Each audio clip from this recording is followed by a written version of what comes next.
survey device, a high-end scanner intended to detect bone cancer in his patient, Donnie, and sweeps it across his own walls. He is looking for a physical reality to explain the voices. The monitor remains blank.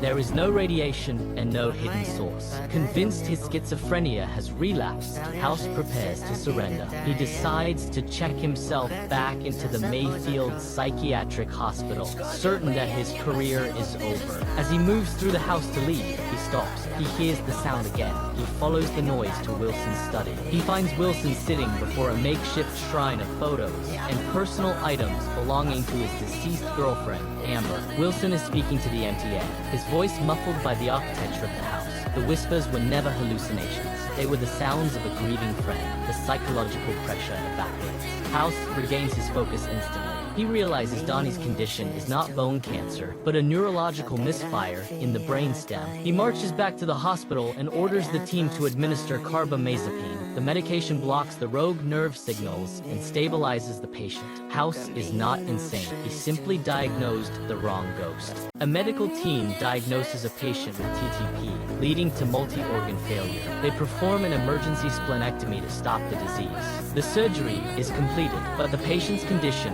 immediately deteriorates. He suffers a major stroke while recovering in his hospital bed. The team is at a loss because the primary trigger for the illness has supposedly been removed. Dr. House investigates a trauma from the patient's past, a fall from 8 stories that occurred 12 years prior. He concludes that the impact caused the original spleen to rupture, seeding microscopic tissue throughout the abdominal cavity. This rare condition, known as splenosis, allowed 16 separate accessory spleens to grow and function independently. The recent surgery only removed the largest mass, leaving the remaining tissue to continue the attack on the patient's blood. To locate these hidden targets, House uses a specialized iron oxide contrast agent. This substance is selectively absorbed by the macrophages within splenic tissue, making them highly visible under a magnetic field. During the MRI, the scan reveals 16 distinct clusters of tissue scattered across different internal organs. The team realizes they did not just miss a detail, they missed 16 separate functioning organs. They are forced to return to the operating room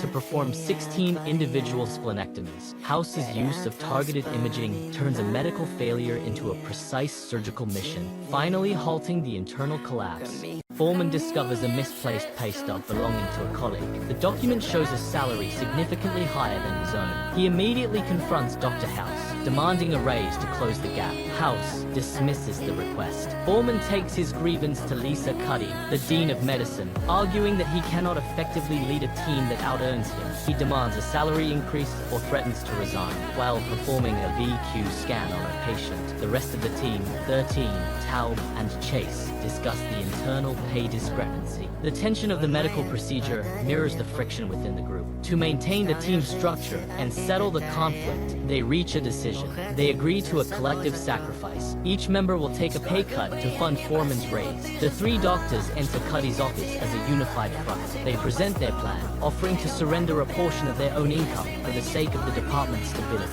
Cuddy listens in silence before delivering the facts. She reveals she has not seen or spoken to Foreman in 3 days. House enters the room and confirms the deception. The pay stub was a forgery, planted specifically to trigger this reaction. There was no actual pay gap, only a psychological trap. By volunteering for a salary reduction based on a lie, the team has effectively lowered their own wages for no reason. House has exploited their professional insecurities to execute a total financial and psychological takeover. The experiment is over. The team is defeated. A waitress named Nadia serves a couple in a busy diner. She identifies them from a single visit a year prior, detailing their exact meal and the blue polka dot dress the woman wore. Her memory is flawless. Seconds later, her nervous system misfires. She collapses in the middle of the aisle, paralyzed from the waist down. Dr. House takes the case. He identifies her condition as hyperthymesia, a rare state where she recalls every second of her life since puberty. She carries over 7 million distinct memories. While the team considers common neurological failures, House focuses on her behavior. Nadia is obsessed with jigsaw puzzles. She cannot leave a single piece unfinished without experiencing extreme distress. House recognizes this as a severe compulsive disorder. He orders a peripheral blood smear to check for acanthocytes. The results confirm McLeod syndrome. This rare genetic disorder attacks the blood and the nervous system, triggering both the paralysis and the the obsessive-compulsive hoarding of information, House reveals the cold reality.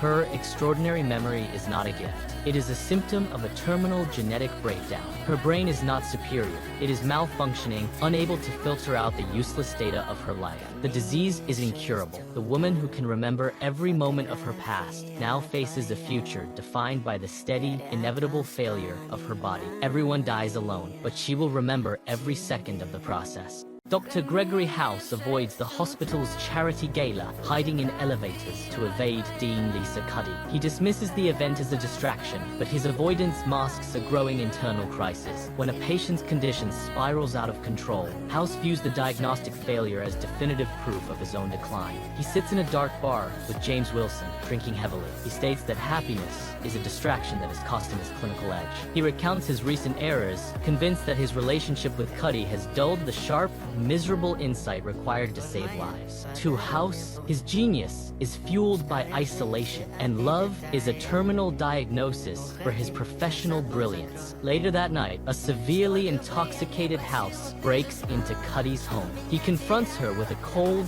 factual assessment of their situation. He tells her directly that she has made him a worse doctor and that people will die because he is no longer focused. Cuddy listens, expecting him to end the relationship to reclaim his intellect. Instead, House delivers a final crushing choice. He admits that despite the professional cost, he finds her worth the sacrifice. He explicitly chooses the ordinary happiness of their life together over the solitary pedestal of a medical hero. He abandons his identity as a flawless diagnostician, choosing instead to be a flawed man in love. He collapses onto her lap, exhausted by the weight of his decision, trading his intellectual supremacy for a moment of human connection.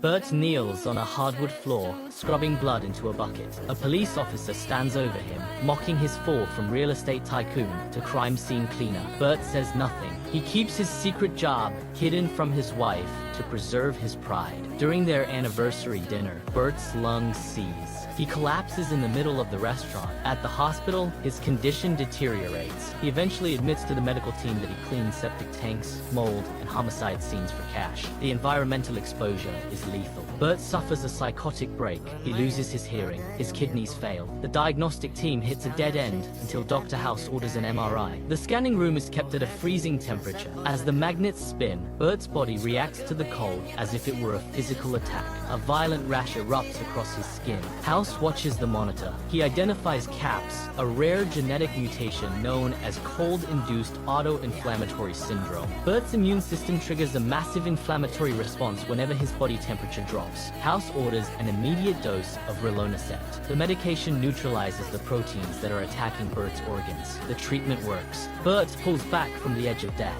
He survives, but the recovery is incomplete. He remains trapped in a cycle of debt and deception, forced to return to the filth of his secret profession to protect a marriage built on a lie.